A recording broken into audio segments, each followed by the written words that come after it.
Vintage classes में आपका स्वागत है। आज के क्लास में हम लोग संविधान के भाग 2 नागरिकता से संबंधित जो विगत परीक्षाओं में पूछे गए प्रश्न हैं उनके उत्तर देखेंगे, उनको हम लोग पढ़ेंगे।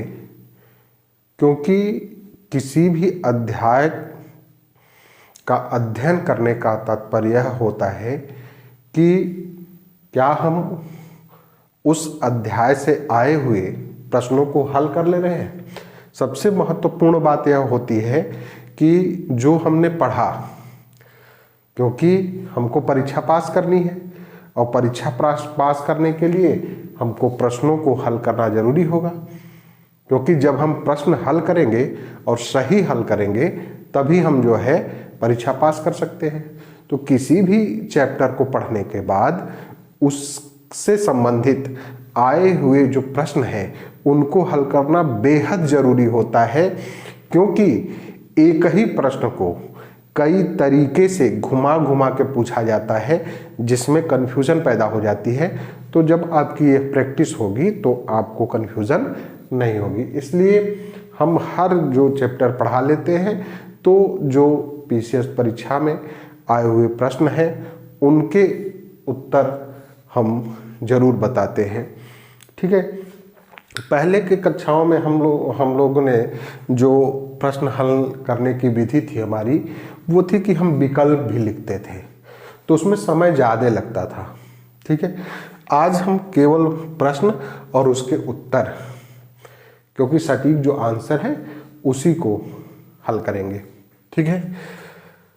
पहला प्रश्न है, भारत के संविधान के किस भाग में हम नागरिकता से संबंधित प्रावधानों को पाते हैं।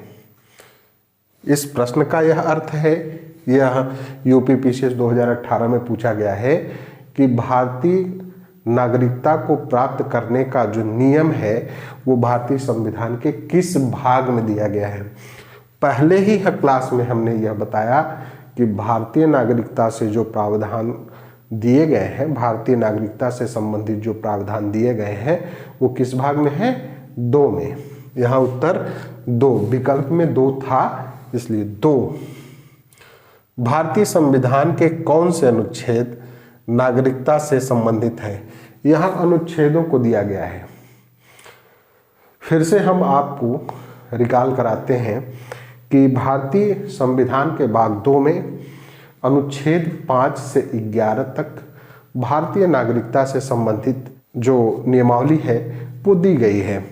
क्योंकि जो भारतीय नागरिकता अर्जन करने के तरीके हैं, क्योंकि भारतीय नागरिकता जो जिस समय संविधान लागू हुआ था उस समय भारतीय नागरिकता किस तरह से दी जाए, यह जो है अनुच्छेद 5 से 11 तक में वर्णित है। ठीक है। यह 2020 में पूछा गया है।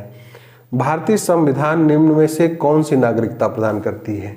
भारतीय नागरिकता की विशेषता क्या है। हमने अपने क्लास में बताया भी है कि भारतीय नागरिकता जो है इकहरी नागरिकता, एकल नागरिकता का प्रावधान करती है। कोई भी व्यक्ति संपूर्ण भारत का नागरिक होता है, न कि वो जिस प्रदेश में रहता है उसका भी निवासी होता है। निवास तो वो प्रदेश में करता है। ऐसा इसलिए पूछा जाता है कि कहीं कहीं दोहरी नागरिकता है, और दोहरी नागरिकता का तात्पर्य है कि वह जिस प्रांत में रहता है और पूरे देश का, प्रांत और देश का अलग अलग नागरिक होता है। ठीक है। लेकिन हमारे देश में ऐसा नहीं है। हमारे देश में एकल नागरिकता की व्यवस्था की गई है। तो इसका उत्तर क्या होगा, एकल नागरिकता। भारत में नागरिकता की निम्नलिखित विशेषताओं में से कौन सी सही है। ठीक है। कौन सी सही है। ठीक, 2015 में पूछा गया है। ये ठीक ऊपर वाला क्वेश्चन और ये क्वेश्चन दोनों एक ही तरह के हैं, केवल विकल्प बदला है। यहाँ पूछा है ये संपूर्ण भारत की एकल नागरिकता विकल्प में। ठीक है। भारतीय नागरिकता नहीं प्राप्त की जा सकती।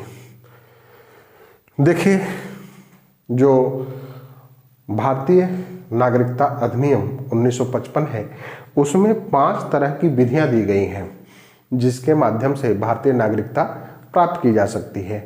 तो इस प्रश्न में यह पूछा गया है कि निम्न में से वह कौन सा विकल्प है जिसके द्वारा भारतीय नागरिकता प्राप्त नहीं की जा सकती। तो 3 विकल्प ऐसे थे जिसके माध्यम से भारतीय नागरिकता प्राप्त की जा सकती थी। एक विकल्प ऐसा था जिसके द्वारा भारतीय नागरिकता प्राप्त नहीं की जा सकती है। तो भारतीय बैंक में धन जमा करके, यह उत्तर सही होगा।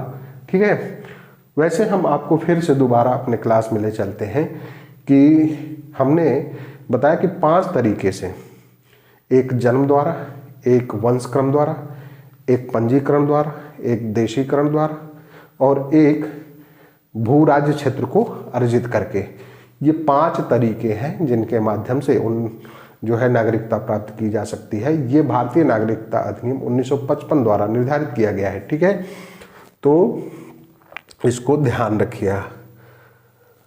भारत का एक नागरिक अपनी नागरिकता खो देगा, मतलब नागरिकता समाप्त कैसे की जा सकती है। तो पहला ये जो है कूट दिया गया था और जिसमें 2 सही थे। भारतीय नागरिकता का परित्याग करके, मतलब भारतीय नागरिकता का यदि आपने त्याग कर दिया तो आपकी नागरिकता क्या हो जाएगी, एक उद्घोषणा के साथ समाप्त हो जाएगी। स्वेच्छा से अन्य देश की नागरिकता प्राप्त करके, यदि जैसे कोई भी व्यक्ति स्वेच्छा से दूसरे देश की नागरिकता प्राप्त कर लेता है तो उसकी नागरिकता भी समाप्त हो जाएगी। ठीक, किस देश में दोहरी नागरिकता है। देखिए, संयुक्त राज्य अमेरिका संघात्मक शासन है, वहाँ 2 सरकारें हैं, वहाँ दोहरी नागरिकता है। वहाँ का नागरिक अपने प्रांत का भी नागरिक है और पूरे संयुक्त राज्य अमेरिका का भी नागरिक है। ठीक है, तो इसलिए यहाँ दोहरी नागरिकता की व्यवस्था की गई है। निम्न में से कौन नागरिकता के अर्जन हेतु शर्तों को नियत करने के लिए सक्षम है। मतलब यह प्रश्न पूछा गया है कब, 2013 में यूपी पीसीएस मेंस की परीक्षा में पूछा गया है 2013 में कि किसको शक्ति प्रदान की गई है नागरिकता प्राप्त करने के लिए नियमावली बनाने की शक्ति किसमें निहित है। तो यह अनुच्छेद 11 में वर्णित है कि भारत में नागरिकता से संबंधित कोई भी कानून या नियम बनाने का जो अधिकार है वो संसद को प्राप्त है। ठीक है, कौन बना सकता है, संसद बना सकती है। ठीक, तो विकल्प में संसद था इसलिए हमने संसद लगाया है। नागरिकता अधिनियम 1955 के अंतर्गत पंजीकरण द्वारा भारतीय नागरिकता प्राप्त करने के लिए भारतीय मूल के व्यक्ति को भारत में कितने वर्ष बिताने होंगे। ठीक है, भारतीय मूल के व्यक्ति को, जो भारतीय मूल का है वो मान लीजिए अप्रवासी हो गया तो भारत में कितने वर्ष वो रहेगा कि वह भारत की नागरिकता प्राप्त कर सकता है। ये इसमें 7 वर्ष है। 7 वर्ष आप देख लीजिएगा, हमने अपने क्लास में बताया भी है और बड़ा विस्तृत हमने बताया है। एक एक जो है तरीकों को हमने पूरा विस्तृत बताया है, एक भी पॉइंट छोड़ा नहीं है, इसलिए आप देख लीजिएगा। नागरिकता संशोधन विधेयक 2019 संसद में कब पारित किया गया। यह देखिए 11 दिसंबर 2019 को लोकसभा और राज्यसभा द्वारा पास कर दिया गया, परंतु 12 तारीख को इस पर राष्ट्रपति का सिग्नेचर हुआ है। तो यह इसमें पूछा है संसद द्वारा कब पारित किया गया, तो 11 दिसंबर 2019 को। ठीक है, तो इस तरह से जो प्रश्न आए हैं उनका उत्तर हम लोगों ने देखा। ठीक है, आप अधिक से अधिक प्रश्नों को हल करिए और हम आपको प्रश्नों का हल जब हम चैप्टर पढ़ा लेंगे तो उसमें कराते रहेंगे। ठीक है।